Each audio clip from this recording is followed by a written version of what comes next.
Download aplikasi Tarbiyah Sunnah di handphone Anda. Tersedia di Google Play dan App Store. Bismillahirrahmanirrahim. Assalamualaikum warahmatullahi wabarakatuh. Alhamdulillah. Wassalatu wassalamu ala Rasulillah wa ala alihi wa ashabihi wa mawalah. Wa man tabi'ahum bi ihsan ila yaumil qiyamah. Wa ba'd. Hadirin jamaah Masjid Umar bin Khattab yang Allah muliakan, para pendengar radio Tarbiyah Sunnah Bandung dan juga radio-radio lain yang ikut berelay, para pemirsa beberapa stasiun TV, juga para netizen melalui akun manapun di mana saja Anda berada. Kita kembali berjumpa, melanjutkan kajian kitab tentang para malaikat yang mulia. Pembahasan kita sudah sampai kepada malaikat pencatat. Sudah beberapa poin yang kita terangkan. Pertama, hikmah dicatatkannya amal dan ucapan manusia.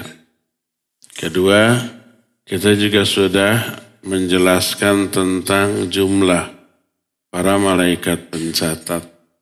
Kita juga sudah menerangkan nama-nama para malaikat pencatat. Sekarang poin yang berikutnya adalah madza taktubul malaikah. Apa yang dicatat oleh para malaikat? Nas-nas baik ayat Al-Quran ataupun hadis-hadis yang sahih menjelaskan bahwa para malaikat mencatat seluruh perkara yang keluar dari diri seorang manusia, baik berupa ucapan ataupun perbuatan, baik yang zahir, yang terdengar, yang terlihat, yang tersaksikan, ataupun yang batin, yang ada di dalam hati manusia dan tidak diungkapkan. Dan catatan itu begitu rinci, begitu detail, bukan sekedar global atau secara umum. Ayat-ayat yang menjelaskan ini diantaranya adalah surah Al-Qamar ayat 52 dan 53. Wa kullu syai'in fa'aluhu fi zubur wa kullu saghirin wa kabirin mustatar. Segala sesuatu yang mereka lakukan dicatat di dalam kitab. Dan semua yang besar ataupun yang kecil semuanya ditulis. Dalam Al-Kahfi ayat 49 Allah berfirman, wa wudhi'al kitab fataral mujrimina mushfiqina mimma fihi wa yaquluna ya waylatana ma li hadzal kitab la yughadiru saghiratan wala kabiratan illa ahsaha wajadu ma 'amilu hadira wala yadhlimu rabbuka ahada. Dan disiapkan kitab catatan amal. Nanti di akhirat engkau melihat orang-orang durhaka tertunduk melihat apa yang ada di dalam kitab catatan mereka. Lalu mereka berkata, aduh celaka kita, kitab catatan apa ini yang tidak melewatkan amalan kecil ataupun amalan besar, kecuali semua itu sudah dicatatkan. Mereka mendapati seluruh amal-amal mereka hadir di dalam catatan itu, dan Allah tidak pernah menzalimi seseorang pun. Termasuk kebaikan, sekecil apapun itu kebaikan, itu juga Allah catat. Walaupun kita hanya tersenyum ke orang, Membuat orang senang, catatannya ada. Walaupun umpamanya ada barang orang yang jatuh, kemudian kita ambilkan, kita berikan ke pemiliknya. Kecil, itu pun dicatat. Allah berfirman dalam At-Taubah 120-121. Maka li ahli al-Madinati wa man hawlahum min al-A'rab ayatakhallafu an Rasulillah wa la yarghabu bi anfusihim an nafsihi dzalika bi annahum la yusibuhum dhama'un wa la nasabun wa la makhmasatun fi sabilillah ولا يطؤون موطئا يغيظ الكفار ولا ينالون من عدو نيلا إلا كتب لهم به عمل صالح إن الله لا يضيع أجر المحسنين ولا ينفقون نفقة صغيرة ولا كبيرة ولا يقطعون واديا إلا كتب لهم liyajziyahumullahu ahsana ma kanu ya'malun. Tidaklah pantas bagi penduduk Madinah dan orang-orang Badui yang ada di sekitarnya. Orang Badui, Arab Badui itu Arab pegunungan. Jadi Nabi dan para sahabat tinggal di kota Madinah, di dalam kota Madinah. Ada orang yang tinggal di pegunungan jauh dari kota Madinahnya, agak jauh. Mereka itu disebut Arab Badui, Arab pegunungan. Karena jauh dari pendidikan pembinaan Nabi SAW, maka Arab Badui itu rata-rata kurang terdidik. Sikapnya agak kasar, poksang, blak-blakan, kurang berilmu, dan seterusnya. Tapi mereka Muslim. Tidaklah pantas bagi penduduk Madinah dan orang-orang Arab Badui yang ada di sekitarnya untuk tidak ikut berperang bersama Rasul SAW. Jadi kalau ada seruan perang, semuanya wajib ikut. Dan tidaklah layak bagi mereka lebih mencintai diri mereka daripada Rasul SAW. Jadi setiap Muslim wajib mencintai Nabi SAW melebihi kecintaan kepada dirinya, keluarganya, dan dunia beserta isinya. Kenapa yang demikian itu? Karena tidaklah mereka ditimpa kehausan. Jadi ketika perang mereka kehausan. Ataupun kepayahan, kelelahan, haus, lelah. Ataupun kelaparan di jalan Allah. Dan tidaklah mereka menginjakkan kaki di suatu tempat yang membuat orang-orang kafir murka. Atau tidaklah mereka menimpakan kerugian kepada musuh. Kecuali semua itu dicatat sebagai amal soleh. Jadi tindakan seorang muslim yang merugikan musuh, orang-orang kafir, membuat orang kafir murka, itu amal soleh. Dan sungguhnya Allah tidak pernah menyia-nyiakan pahala orang-orang yang berbuat kebaikan. Dan tidaklah mereka menginfakkan satu infak baik kecil ataupun besar. Dan tidaklah mereka melintasi suatu lembah ketika berperang. Kecuali Allah catatkan sebagai amal soleh bagi mereka, agar Allah memberi balasan kepada mereka dengan balasan yang jauh lebih baik daripada amal-amal yang mereka lakukan. Lihat kelelahan, kepayahan, penderitaan yang lahir akibat ibadah, apapun ibadah itu, seperti jihad tadi. Termasuk keluar dari rumah mencari ilmu.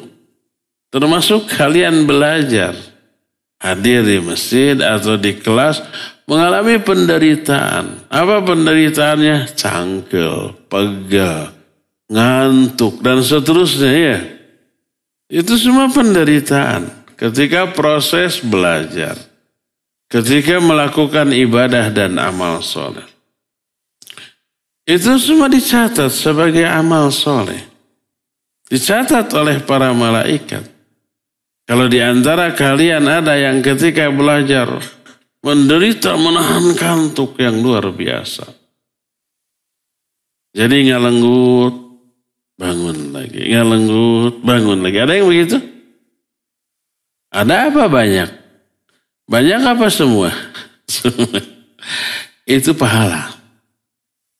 Dicatat sebagai amal soleh. Semua penderitaan yang lahir dari ibadah, apapun bentuk penderitaannya, kalau jihad tadi ya haus, ya lapar, ya capek, lelah, ya cangkel, ya pegel kaki.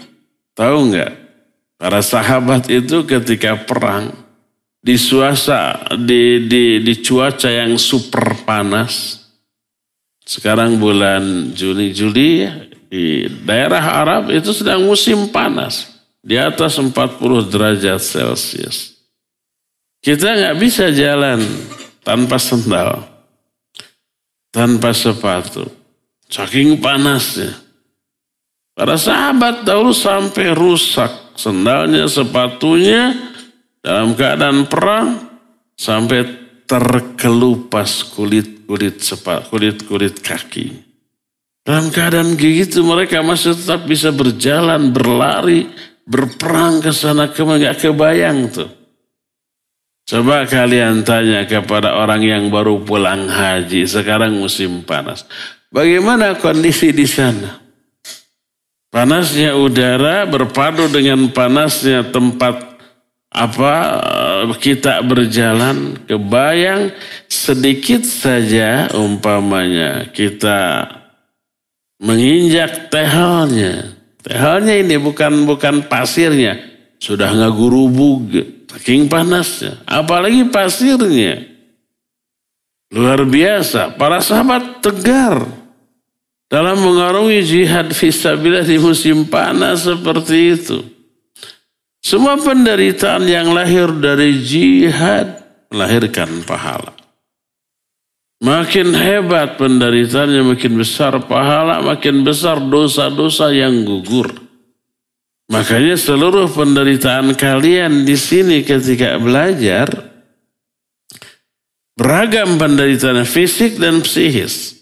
Secara psikis kangen ke orang tua, kangen ke teman-teman yang ada di rumah, kangen dengan suasana rumah, dengan makanan, masakan di rumah, kangen dengan ini, itu secara psikis melahirkan penderitaan di sini. Kemudian kadang sakit, nggak ada yang ngurus. Kadang ada kelas dengan kawan, ada masalah dengan guru, melahirkan ketidaknyamanan, sumpek perasaannya, hatinya resah, gelisah, risau, galau, sedih, dan seterusnya. Itu melahirkan pahala. Dicatat pahala. Ini selama ngaji, selama mondok, selama belajar banyak penderitaan. Dicatat oleh malaikat. Yang nanti akan kita dapatkan catatan itu di akhirat nanti. Kita seolah-olah nggak sadar itu tuh melahirkan pahala bagi kita. Oleh karena itu semangat tetap. Ya, Allah berfirman, "Faman ya'mal mithqala dzarratin khairan yarah, wa man ya'mal mithqala dzarratin syarran yarah." Siapa orang yang mengamalkan amalan kebaikan sekecil debu, dia akan melihat catatannya dan balasannya. Dan siapa orang yang mengamalkan amal buruk sekecil debu, dia juga akan melihat catatannya ada, balasannya juga ada. Tidaklah mereka melintasi satu lembah ketika jihad, kecuali dicatat untuk Allah balas dengan balasan yang lebih baik nantinya. Di akhirat nanti. Seluruh perjuangan melahirkan pengorbanan. Salah satu pengorbanannya penderitaan. Semua penderitaan yang kalian alami selama belajar itu dicatat oleh para malaikat berupa amal soleh yang kelak akan dibalas oleh Allah Azza wa Jalla. Hadis-hadis yang ada menjelaskan catatan amal itu begitu rinci dan itu banyak sekali. Aktivitas rutin harian kita itu melahirkan catatan yang super banyak, rinci dan detail. Coba perhatikan hadis berikut. Hadis ini diriwayatkan dari Abu Hurairah radhiyallahu an. Dan hadis ini diriwayatkan oleh Imam Malik dalam kitab Al-Muwatta, juga Imam Muslim dalam kitab Sahihnya, juga Imam Bukhari. Tapi Imam Bukhari meriwayatkan ini dari Anas. Berkata Rasulullah alaihi salatu wassalam, "Man tawadda'a fa ahsana al-wudu' thumma kharaja 'amidan ila shalah fa innahu fi salatin ma kana ya'midu ila shalah wa innahu yuktabu lahu bi ihda khutwatayhi hasanah wa yumha anhu bil ukhra sayyi'ah فَإِذَا سَمِعَ أَحَدُكُمُ الْإِقَامَةَ فَلَا يُسْرِي فَإِنَّ أَعْظَمَكُمْ أَجْرًا أَبْعَدُكُمْ دَارًا. قالوا لما يا أبا هريرة؟ قال من أجل كثرة الخطأ. Kata Nabi SAW, siapa orang yang berwudu lalu dia membaguskan wudunya, lalu dia keluar menuju masjid untuk sholat, maka sejak wudhu dia dianggap sedang sholat selama dia wudhu dan keluarnya langkahnya ke masjid untuk sholat. Sejak wudhu, pahala yang Allah catatkan untuk dia sama dengan pahala sholat. Langkah yang dia lakukan selama di jalan pahalanya sama dengan pahala sholat. Dan akan dicatatkan bagi dia satu langkah kanannya satu pahala dan dihapuskan satu dosa dengan langkah kaki kirinya. Jadi makin banyak langkah, makin banyak pahala, makin banyak dosa yang dihapus. Maka apabila salah seorang di antara kalian mendengar iqamat, jadi ketika di jalan terdengar qomat, menunjukkan dibolehkannya qomat memakai speaker. Terdengar, aduh sudah qomat.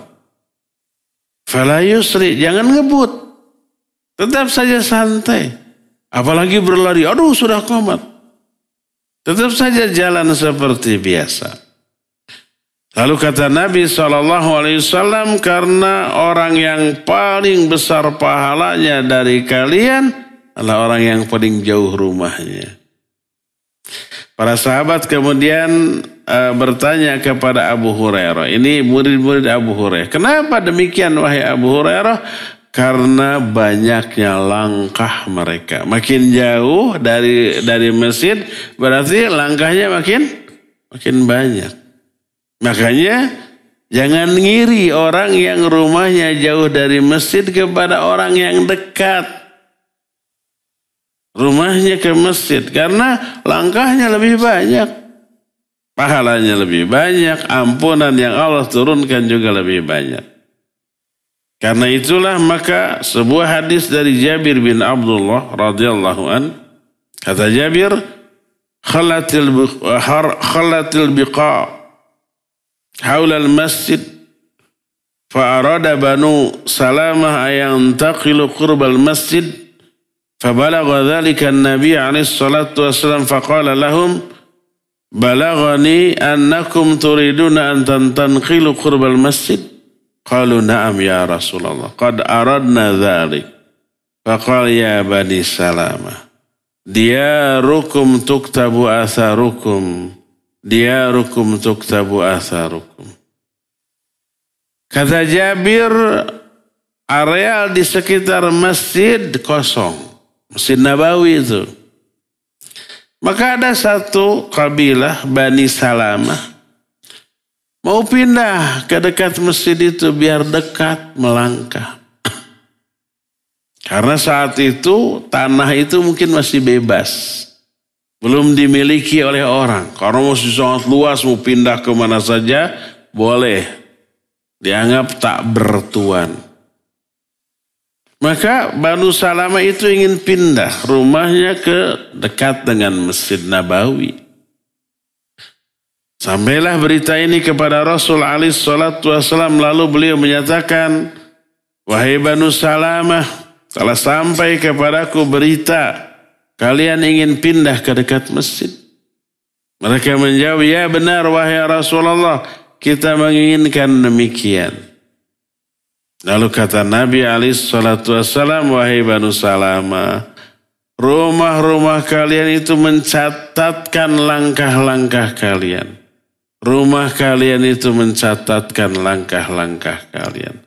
Maknanya rumah Banu Salamah yang agak jauh itu memberi keuntungan dengan banyaknya langkah. Maka kata Banu Salamah, ma yasurna anna kunna tahwal. Kalau begitu, gak inginlah kita pindah. Akhirnya tetap pindah. Karena apa dengan pindah? Walaupun lebih dekat ke masjid, tapi keuntungannya lebih sedikit. Karena langkahnya lebih sedikit. Sebuah hadis yang barusan sahih diriwayatkan oleh Imam Muslim dalam kitab sahihnya.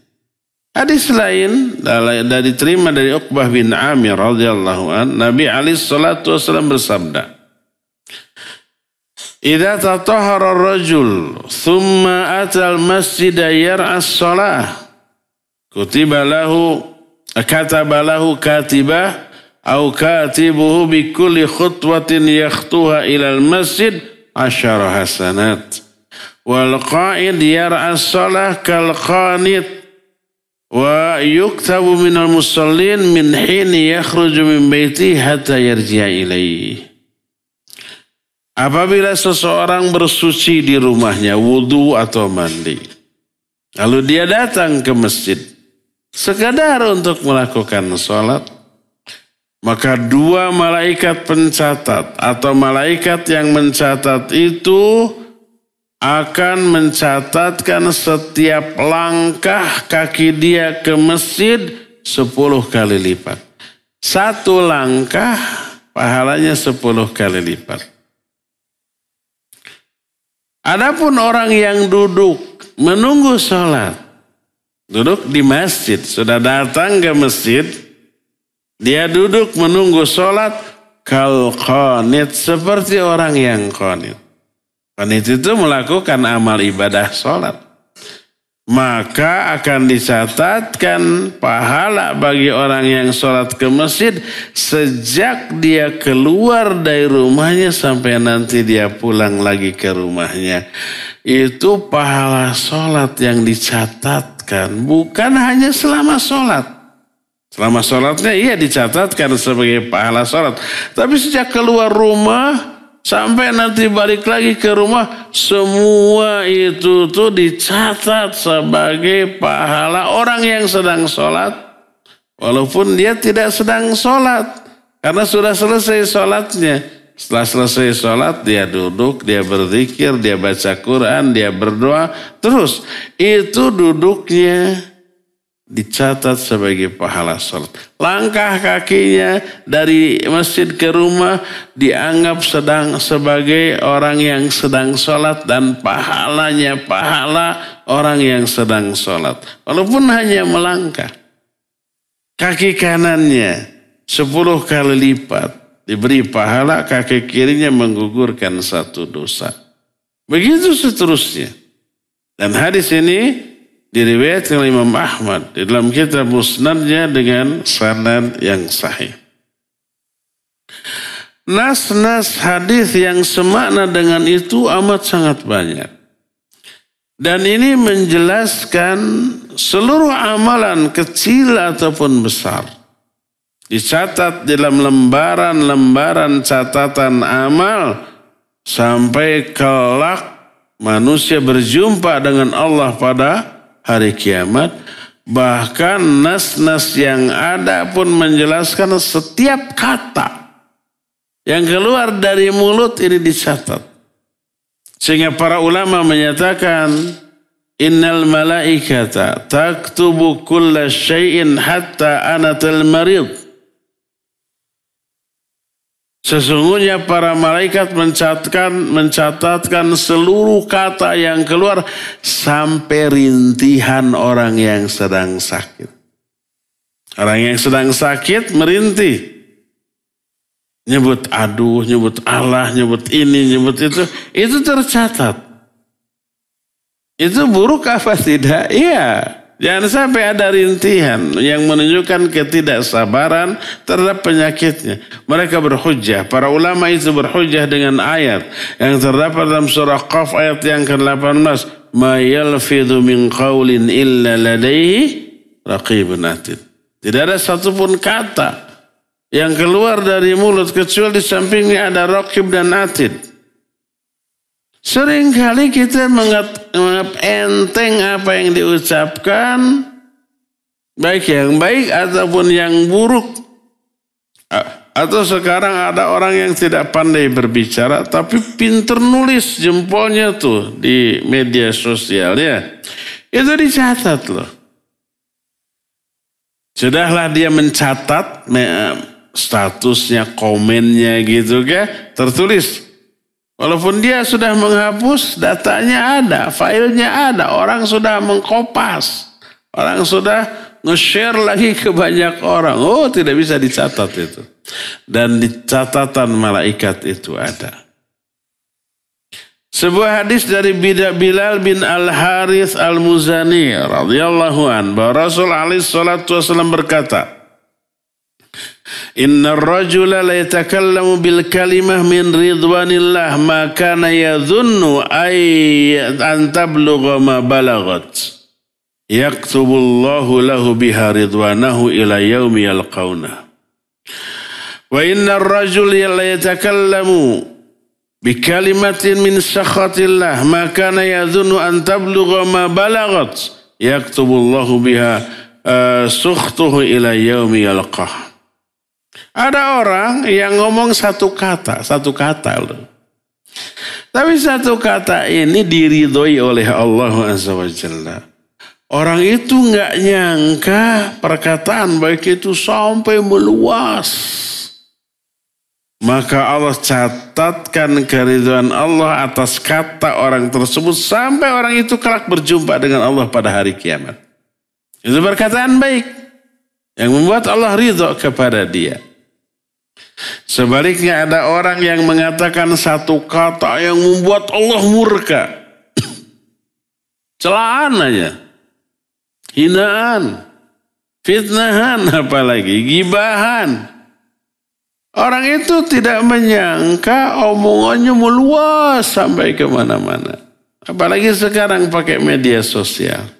Allah akan catatkan kemurkaannya bagi orang itu sampai kelak orang itu berjumpa dengan Allah pada hari kiamat.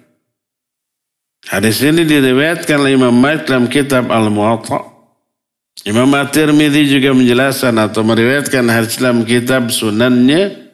Dan kata Imam At-Tirmidzi hadis ini hasan sahih.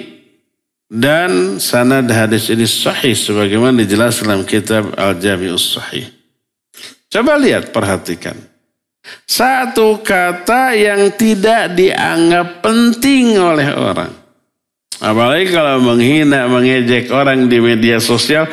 Puas rasanya hati orang yang mengejek dalam media sosial itu puas. Itu tercatat.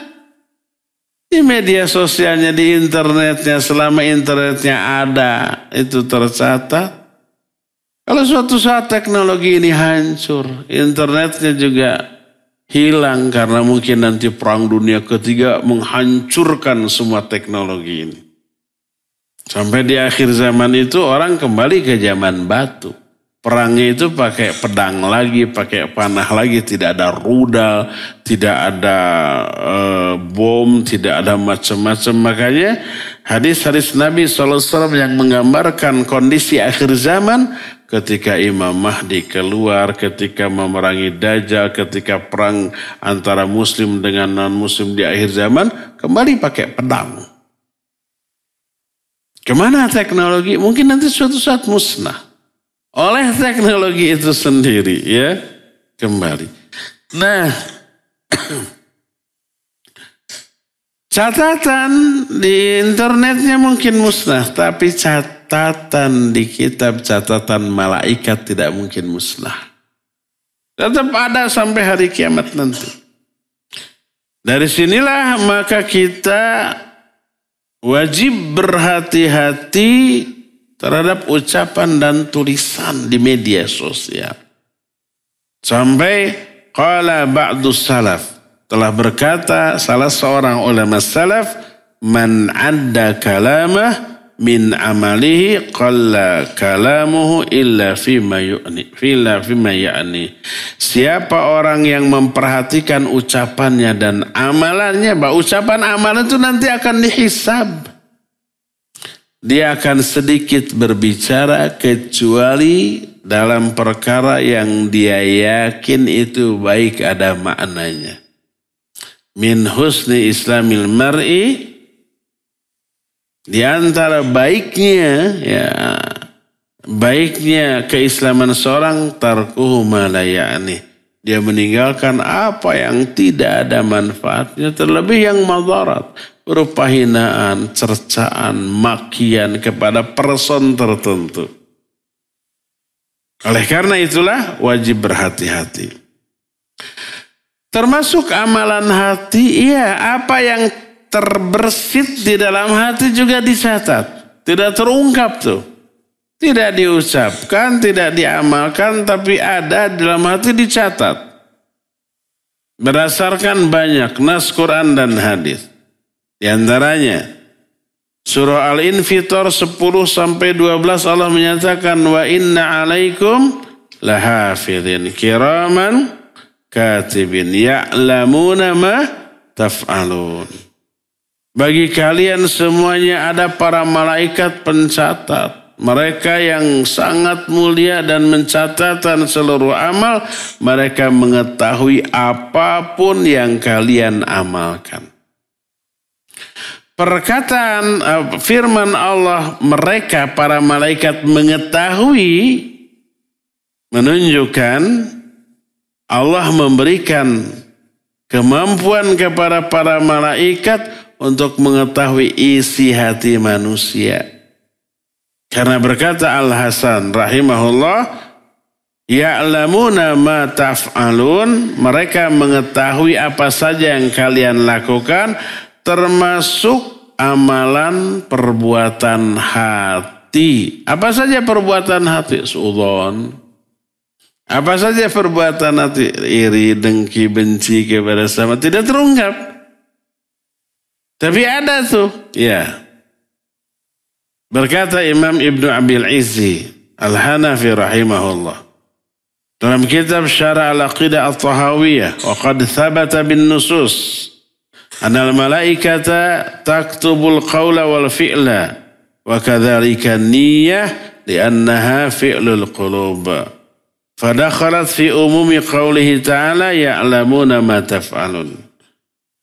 Telah tetap berdasarkan nas-nas Quran dan hadis yang sahih bahwa para malaikat mencatat semua ucapan dan perbuatan termasuk niat. Karena niat itu amalan hati, maka tercakup dalam keumuman ayat, para malaikat mengetahui apa saja yang kalian lakukan, termasuk yang dilakukan oleh hati. Termasuk rencana mau berbuat baik ataupun buruk, niatnya itu sudah diketahui oleh para malaikat dan dicatat. Seperti yang terungkap dalam hadis yang diterima dari Abu Hurairah radhiyallahu an. Berkata Rasulullah alaihi salatu wasallam, Idza hamma 'abdi bisayyi'atin fala taktubuha 'alaihi fa in amilaha faktubuha sayya wa idza hamma bil hasanah falam ya'malha faktubuha hasanah fa in amilaha faktubuha 10. Kata Abu Hurairah, berkata Rasul SAW bahwa Allah berfirman kepada para malaikat pencatat. Kata Allah, bila seorang hambaku memiliki niat yang buruk, rencana jahat,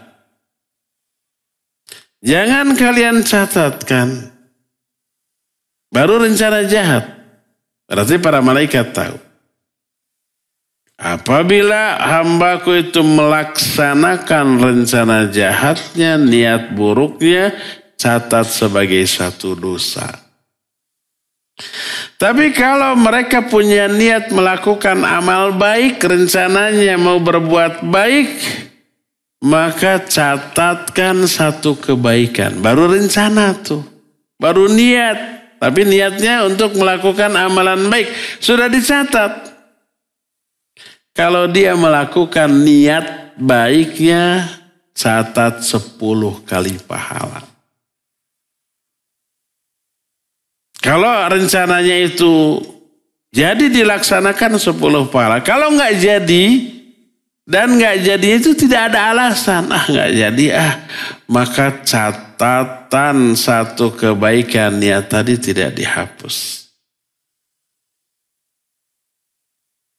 Jadi menunjukkan niat berbuat baik adalah amalan. Amalan hati yang dicatat sebagai pahala. Kalau niatnya nggak jadi dilaksanakan karena malas, haroream, nggak ada uzur tuh, tetap satu kebaikan. Tapi kalau jadi dilaksanakan 10. Sekarang kalau tidak jadinya itu karena ada uzur, ada halangan di luar kemampuan dia, maka tetap dapat 10 kali lipat pahalanya. Umpamanya orang sudah berwudu, sebentar lagi azan zuhur umpamanya, sudah pakai gamis dan seterusnya, sudah niat mau sholat di masjid. Gerteh hujan badag, hujan angin dordar gelap. Akhirnya nggak jadi ke masjid, ada uzur. Akhirnya dia sholat di rumah sendirian, padahal tadinya niatnya berjamaah di masjid. Maka walaupun dia sholat sendirian di rumah, tapi karena sudah niat dan niatnya nggak jadi dilaksanakan karena ada uzur, pahala sholat sendirian dia di rumah sama dengan pahala sholat berjamaah di masjid.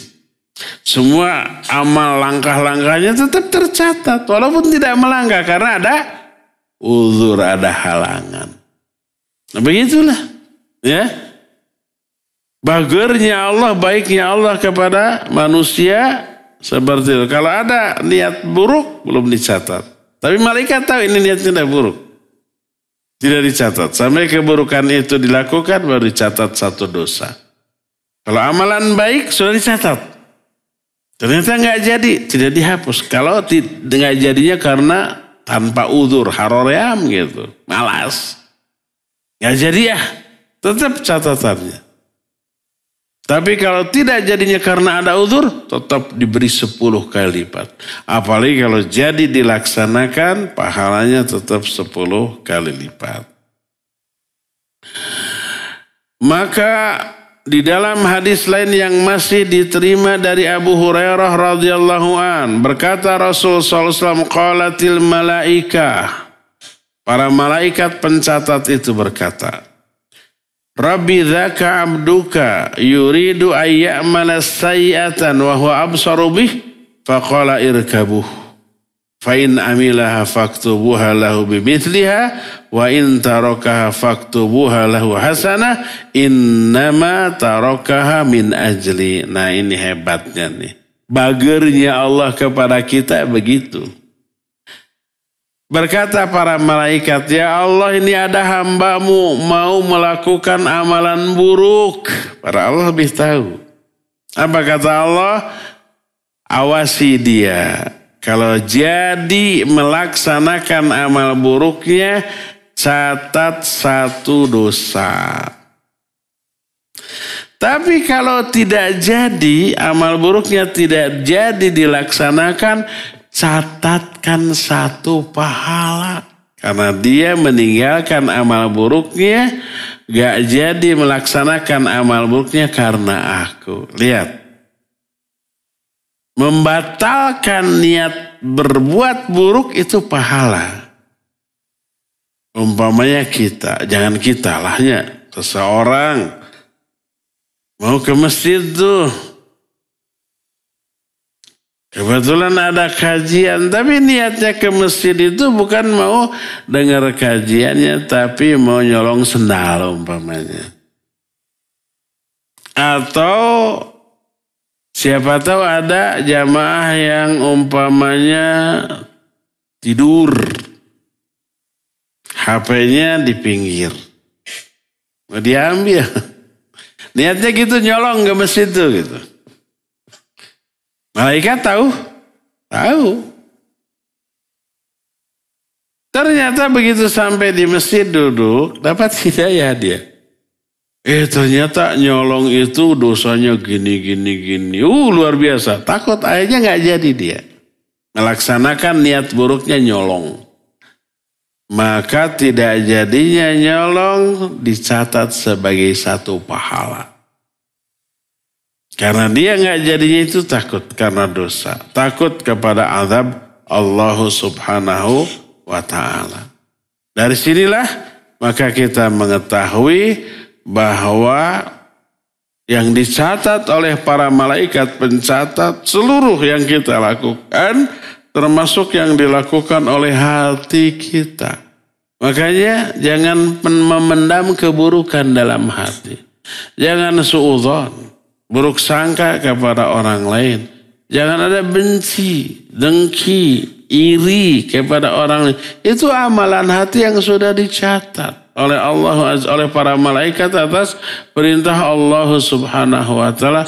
Dan kelak akan kita dapatkan catatan itu ada dan akan dibalas.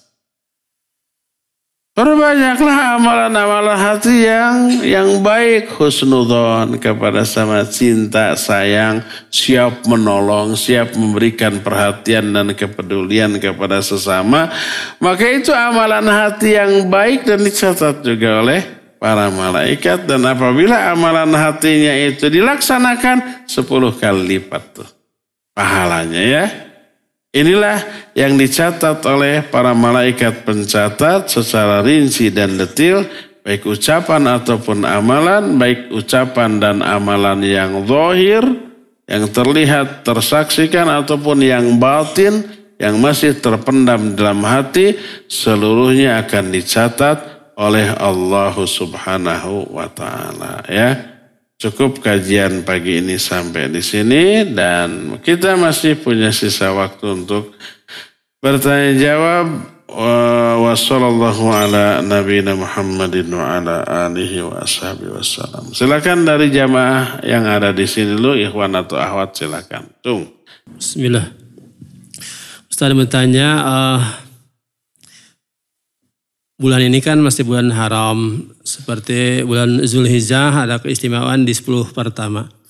Nah, apakah di bulan Muharram ini ada keistimewaan khusus yang apabila kita melakukan pahalanya besar? Itu aja Ustaz. Makasih. Baik, barakallahu fiik. Iya. Muharram termasuk di antara bulan haram. Bulan yang disucikan. Ada 4 bulan haram. Salah satunya adalah Muharram ini. Mananya apa? Mananya setiap amal soleh yang dilakukan di dalamnya dilipat gandakan. Begitu juga kezaliman. Begitu juga dosa. Maka di bulan Muharram ini jaga diri kita dari dosa. Perbanyak amal-amal soleh. Hanya itu. Adapun segimana pahalanya tidak diterangkan. Berbeda dengan 10 hari pertama di bulan Zulhijjah.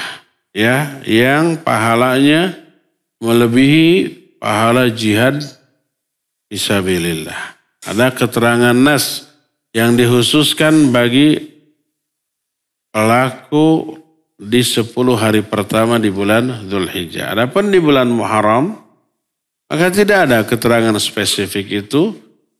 Hanya ada keterangan secara umum bahwa di bulan haram pahala dilipat gandakan, demikian juga dosa dilipat gandakan. Tetap jaga diri kita dari dosa di bulan ini. Tidak berarti nanti kalau berlalu bulan Muharram bebas. Enggak. Tetap jaga. Tapi kalau dosa di bulan ini lebih besar dosanya dan amal soleh yang dilakukan lebih besar juga pahalanya dibanding di bulan-bulan yang lainnya. Wallahu a'lam bishawab. Uzain di studio, silakan kalau ada dari pendengar dan pemirsa. Baik, sudah ada pertanyaan dari Kang Mulut di Garut, Ustadz. Jika seseorang secara spontan membersihkan masjid, padahal dia bukan jamaah dari masjid tersebut, hanya kebetulan mampir untuk sholat, tapi ternyata hal tersebut tidak disukai pihak DKM yang melihat hal tersebut. Bagaimana kedekan hal ini, Ustadz? Orang lewat ke masjid, sholat di masjid, tapi DKM nggak suka. Oh ada ya. Ada orang DKM yang tidak suka orang sholat di masjidnya. Terus untuk apa itu masjid? Baik, barakallahu fiik. Pertama, kalau ini betul kejadiannya. Kalau orang tadi mampir ke masjid untuk sholat, dia dapat pahala dari sholat yang dia lakukan di masjid tersebut. Kalau betul-betul dia murni ingin sholat, tidak ingin berbuat buruk dengan cara nyolong sendal atau ngebongkar kotak amal. Ada kan orang yang mampir ke masjid di saat sepi. Begitu masuk, pura-pura sholat dulu. Sambil ngincer-ngincer, nggak ada orang. Setelah orang tidak ada, dia selesai sholatnya, membongkar kotak amal. Habis. Karena ada CCTV kelihatan tuh. Akhirnya pas besoknya datang lagi, DKM nggak suka. Karena tahu dia nyolong. Ya kalau nggak sukanya karena itu boleh, bagus. Malah tangkap aja orang itu. Karena ada bukti CCTV. Di masjid kita kan pernah begitu ya. Jadi orang masuk bukan waktu sholat, dia masuk pura-pura sholat, ternyata ngebongkar. Di sini ada CCTV. Ketahuan orangnya. Nah, beberapa bulan kemudian orang itu datang lagi. Oh, masih ingat ke CCTV. Cuma sayang ikhwan di sininya kurang apanya. Jadi begitu keluar diteriaki. Maling atau keburu kabur. Ya. Harusnya tutup dulu tuh gerbangnya. Ya. Datangi gerwak saja begitu. Jangan diteriaki, maling atau kabur tuh. Nanti kalau dia mungkir tuh ada CCTV. Tinggal kepolisikan gitu ya. Kalau memang demikian, boleh si DKM ini gak suka kepada kedatangan dia. Karena tahu pengalaman kemarin orang ini nyolong. Tapi kalau orang ini datang murni untuk sholat. Dia lewat, ada masjid, mau sholat, kemudian murni sholat. Lalu DKM atau pengurus masjid atau salah satu jamaah atau berapa jamaah gak suka orang itu sholat di masjidnya. Kenapa? Gak suka kepada ibadah orang. Kalau gak suka terhadap perbuatan baik yang dilakukan oleh orang, membenci ibadah dan amal soleh yang dilakukan oleh orang, itu orang sakit itu hatinya itu. Kalau bisa-bisanya orang ibadah dia gak suka ya. Dosa besar dosanya. Karena apa? Membenci apa yang Allah cintai, yang Allah ridhoi. Orang itu sholat di masjid dengan murni benar-benar sholat, Allah ridho enggak? Allah ridho. Allah suka enggak? Allah suka. Oleh Allah diridhoi, disukai, oleh DKM dibenci. Dosa si DKM itu. Dan itu termasuk amalan hati yang buruk. Yang nanti dicatat oleh para malaikat dan kelak akan diperlihatkan catatan amal buruknya tersebut. Ya, Wallahu a'lam bissawab. Silakan lagi Muzain. Ya, Ustaz, ada pertanyaan dari Pak Eka di Sukabumi. Bismillah, Ustaz? Mau bertanya di luar tema. Jika seorang istri ditinggal meninggal suaminya, Ana pernah mendengar bahwa selama 4 bulan 10 hari tidak boleh keluar rumah. Batasan tidak boleh keluar sebatas apa? Mohon penjelasan. Jazakallahu khairan. Baik. Kalau seorang istri menjadi janda, baik karena dia ditinggal mati oleh suaminya atau dicerai, maka dia harus menghitung masa iddah. Berapa masa iddahnya? Ya, 3 kali suci, 3 kali haid. Ya. Dan selama masa iddah dia tidak boleh keluar dari rumah. Allah menyatakan, la tukhrijuhunna min buyutihinna wa la yakhrujna illa ayyatina bifahishatin mubayyinah. Jangan kalian keluarkan, jangan diusir tuh wanita-wanita yang sudah kalian cerai. Disebut min buyutihinna. Jangan kalian keluarkan mereka dari rumah-rumah mereka. Padahal itu rumah suaminya. Dicerai oleh suaminya. Jangan disuruh pulang. Disebut jangan kalian keluarkan mereka dari rumah-rumah mereka. Seolah-olah rumah yang mereka tempati itu masih milik mereka. Yang mereka berhak tinggal di rumah itu selama masa iddah. Illa wala yakhrujna, dan jangan wanita itu keluar dari rumah suaminya yang telah menceraikannya selama masa iddah. Illa ayyatina bifahishatin mubayyinah, kecuali kalau perempuan yang sudah dicerai itu melakukan amal keji yang nyata, boleh diusir. Suruh keluar rumah, suruh pulang ke rumah orang tuanya. Tapi kalau tidak, maka tetap tinggal bersama mantan suaminya di rumahnya sampai masa iddah itu selesai, baru dia keluar dari rumah suaminya, pulang ke orang tuanya, diantar oleh suaminya, ya, oleh mantan suami. Demikian juga kalau dia ditinggal mati oleh suaminya, ya, maka dia menghitung masa iddah. Dan selama masa iddah dia tidak boleh keluar. Untuk jalan-jalan, termasuk untuk umroh nggak boleh dulu. Termasuk untuk hadir ke kajian, iya, dia wayahna kata orang Selat Saum. Tinggal tetap di rumah, ya. Kecuali untuk keperluan-keperluan yang darurat, seperti kalau dia sakit berobat, iya. Dokter nggak bisa dipanggil ke rumahnya umpamanya. Atau dia harus makan. Kan nggak mungkin makanan datang sendiri. Kecuali sekarang gue bisa GoFood ya. Tapi kalau umpamanya tidak mampu untuk GoFood, ya dia keluar untuk belanja makanan yang dia butuhkan, membeli kebutuhan pokok sehari-hari, ya, sembako untuk masak atau beli makanan atau untuk cuci, mandi dan seterusnya, sabun, odol yang habis. Boleh untuk kepentingan yang sifatnya daruri keluar dari rumahnya dibolehkan. Tapi untuk yang sifatnya tidak daruri maka nggak boleh dia keluar dari rumahnya. Ya, ini berlaku baik bagi wanita yang dicerai ataupun wanita yang ditinggal mati oleh suaminya. Setelah habis masa iddah baru dia boleh keluar rumah, ya. Wallahu a'lam bissawab. Assalamualaikum warahmatullahi wabarakatuh. Waalaikumsalam warahmatullahi wabarakatuh. Ustadz mau bertanya, kalau sholat di rumah, sholat fardu sama sholat sunat itu satu tempat itu, apakah sah atau tidak? Tidak, antara sholat sunat tidak bergeser, di situ-situ aja gitu. Salat fardu di situ gitu. Cuma itu aja Pak Ustaz. Assalamualaikum. Waalaikumsalam. Iya, kalau perempuan umpamanya sholat di rumah, Kalau laki-laki nggak boleh sholat di rumah tanpa uzur. Kecuali kalau ada uzur sakit atau hujan, apa-apa di rumah. Kalau tidak ada, wajib dia ke masjid.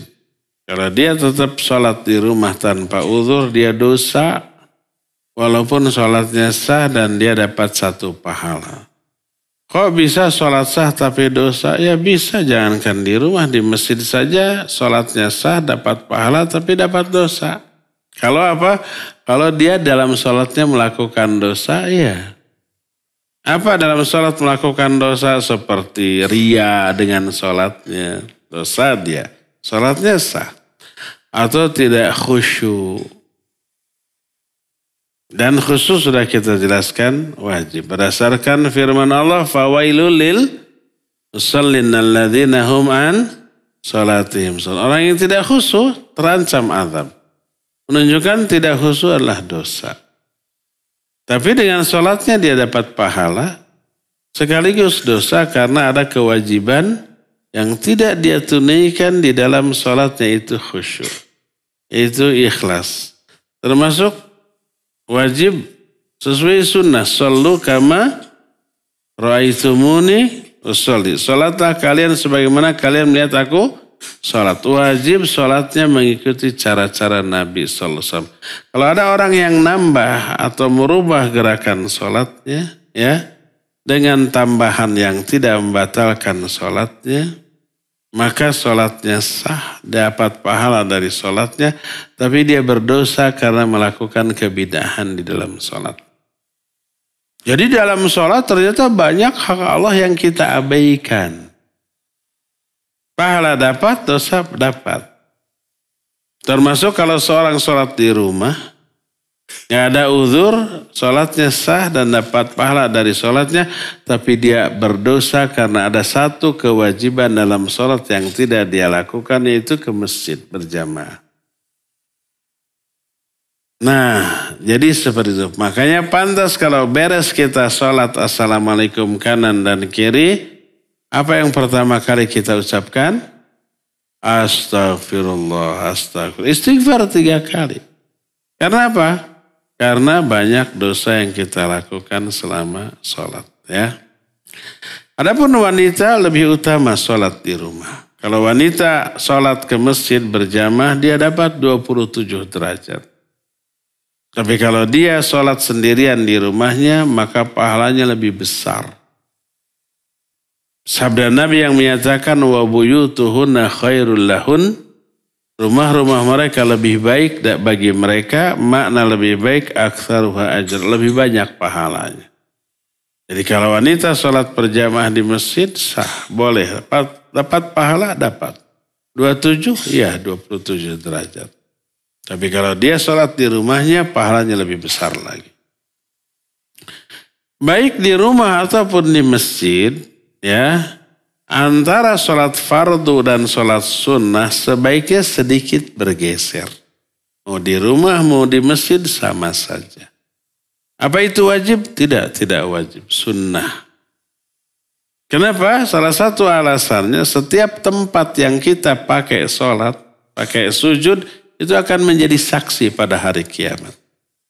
Ayat yang menyatakan dalam surah Al-Zalzalah, idza zulzilatil ardu zilzalaha wa akhrajatil ardu athqalaha wa qala al-insan ma laha. Terus fa yauma idzin, pada hari itu bumi itu menyampaikan kabar-kabarnya, berita-beritanya. Nah, salah satu makna dari bumi menyampaikan kabarnya, artinya bumi memberikan persaksian terhadap semua amal yang dilakukan oleh manusia yang dilakukan di atas muka bumi, termasuk sholat. Makanya lebih banyak tempat yang kita pakai tempat sujud, lebih bagus. Maka beres sholat fardu, bergeser sedikit untuk melakukan sholat sunnah baik di rumah ataupun di masjid atau di mana saja. Itu berlaku. Apa wajib? Tidak wajib. Sunnah. Kalau orang mau sholat fardu, mau sholat sunat tetap di sana-sana saja, boleh, tidak dosa. Sholatnya tetap sah, tidak dosa, dan dia dapat pahala. Dapat pahala dari sholat fardunya, dapat pahala dari sholat sunatnya. Cuma karena sujudnya di sana-sana juga, berarti yang akan menjadi saksi hanya tanah tempat sujud itu saja. Ya. Itu saja bedanya. Ini salah satu hikmah kenapa harus bergeser. Bukan harus. Sunnahnya bergeser. Lebih baik bergeser agar lebih banyak tanah yang kelak akan memberikan persaksian atas ibadah yang kita lakukan. Ini berlaku di rumah ataupun di masjid atau di tempat mana saja. Kalau kita umpamanya di tengah jalan safar, datang waktu sholat ya. Kemudian kita sholat sunnah, umpamanya syukur wudu atau umpamanya ada qabla subuh gitu ya. Sholat sunnat, terus kemudian mau sholat fardu bergeser. Itu sekali lagi lebih baik tapi tidak wajib. Kalau orang tetap di sana-sana juga tidak dosa, tetap dapat pahala, cuma tanah yang kelak akan menjadi saksi hanya di sana-sana saja ya. Wallahu a'lam bishawab. Cukup ya sampai di sini. Insyaallah kita akan lanjut di hari Senin yang akan datang. Subhanakallahumma bihamdik asyhadu an la ilaha illa anta astaghfiruka wa atubu ilaik. Walhamdulillahirabbil alamin. Wassalamualaikum warahmatullahi wabarakatuh.